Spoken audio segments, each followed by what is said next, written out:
अस्सलाम वालेकुम नाज़रीन और सामीन। आज सुनते हैं मीम से मोहब्बत ड्रामे की अगली प्रेडिक्शन। बहुत ही मज़े की होने वाली है। रोशी के दादा रोशी की इस हालत को देख के वो समझ जाते हैं रोशी जवान है, सर तलहा से मोहब्बत करने लगी है। हो सकता है सर तलहा ने रोशी की मोहब्बत को रिजेक्ट किया हो। यही वजह है कि रोशी ऑफिस में भी नहीं जा रही, सर के घर में भी नहीं जा रही और घर में बीमार पड़ी है। ज़रा ज़रा सी बात पे चिड़चिड़ी और रोना लग जाती है।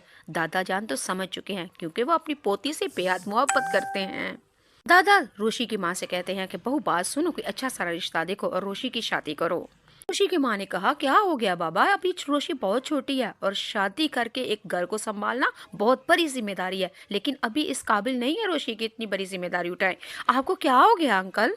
राधा ने कहा मेरी बात सुनो बहू, तुम और मैं वो जवानी का वक्त गुजर चुके हैं और तुम्हें पता है इस एज में क्या होता है। मुझे ऐसे लग रहा है जैसे रोशी तला से मोहब्बत करती है। दादा ने अपनी बहू को चीजें कुछ समझाई और दाब माँ रोशी की माँ को ये चीजें समझ आ चुकी हैं कि वाकई बाबा सही कह रहे हैं, अब इसकी हाथ पीले कर ही देने चाहिए।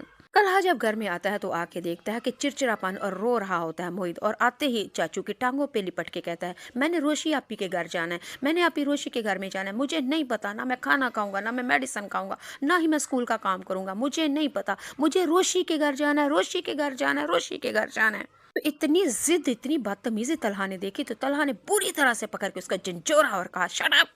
क्या हो गया मोहित तुम्हें? वो एक लड़की तुम्हें इतना बदतमीज करके चली गई है और रोशी रोशी रोशी। मैं जब भी घर में आता हूँ तुम्हारी जुबान के ऊपर रोशी रोशी है। नहीं खाना ना खाओ, मेडिसिन भी नहीं खानी तो ना खाओ, नहीं पढ़ना तो ना सही। तुमने मेरी नरमी का नाजायज फायदा उठा रहे हो रोशी। आखिर कौन है रोशी? इतनी बुरी तरह सर तलहा ने मोहित को डांटा और तल मोहित ने तो अपने चचू का ये पहली दफा रवैया देखा था और डर के सहम के दादा के टांगों के साथ चिपट गया। और दादा की तो जान थी मोहित, जान तो हालांकि मोहित तलहा की भी थी, लेकिन तलहा बेचारे को समझ नहीं थी आ रही आखिर उसके साथ हो क्या रहा है। एक छुटकी सी रोशी है जिसने पूरे घर का निजाम खराब करके रख दिया, ऑफिस का निजाम खराब करके रख दिया। सर तलहा को अपने बाप यानी कि मोहित के दादा और अपने बाप से खूब खरी खरी सुननी पड़ी। हमेशा ऐसा ही होता है, जब बाप अपने पापा अपने बच्चे को डांटता है ना तो बच्चा हमेशा दादा के पास जाता है, सिफारिश करता है, फिर दादा को बाप से मार पड़ती यानी कि डांट पड़ती है ना। ड्रामे के अंदर भी यही दिखाया गया था। मोहित को डांटा तलहा ने और मोहित दादा के पास है और दादा ने फिर खूब तलहा को डांटा और कहा कुछ शर्म कुछ हया करो।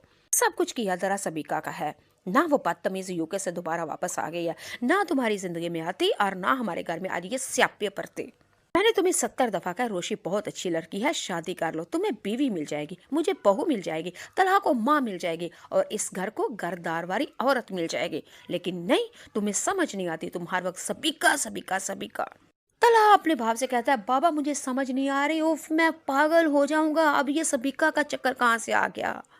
आपने कहा जब तक तुम रोशी की मोहब्बत को कबूल नहीं करोगे तब तक तुम्हारे साथ यही कुछ होता रहेगा। मैं ना कहता हूँ उससे शादी कर लो, बहुत अच्छी लड़की है। तलहा आगे मजबूर हो चुका है अब मोहित से और बाप के हाथों। फिर वो जाएगा रोशी के घर में और उसको मनाने के लिए जाएगा, मनाएगा, सॉरी करेगा और उसको घर वापस लेके आएगा। और फिर रोशी से कहेगा अब घर में भी आई हो, सुबह ऑफिस में भी जॉब के लिए आना है तुमने, हमारे बगैर ऑफिस भी अधूरा है। और आगे से हमारी आयत सुलेमानी मुस्कुराहट के साथ बड़ी शरारत बड़ी अंदाज में तलहा के पास आके कहेगी सिर्फ ऑफिस को मेरा इंतजार है या किसी और को भी? क्या ऑफिस भी अधूरा है मेरे खिलाफ? रोशी कहका लगाते हुए और तंज भरे और बड़े चुलबुली शरारती भरे अंदाज में आंखों में आंखें डाल के कहेगी तलहा सर ऑफिस मेरे पास बगैर अधूरा है या कुछ और भी कोई और अधूरा है? ऑफिस अधूरा है कि आप अधूरे हैं, वाज़ेह तौर पे बता दें, फिर मेरा भी कॉन्सेप्ट क्लियर हो जाएगा। जी जनाब, तुमसे मोहब्बत बहुत ही जबरदस्त ड्रामा है। मैं कहती हूँ दनानीर के बगैर ये ड्रामा वाकई नामुमकिन था। इतना खूबसूरत चेहरा, इतने प्यारे डायलॉग, इतने बेस्ट सीन, ये दनानीर के किस्मत में है और बहुत अच्छा ड्रामा है ये। दनानीर ड्रामे ने इस दनानीर ने एक ड्रामा मोहब्बत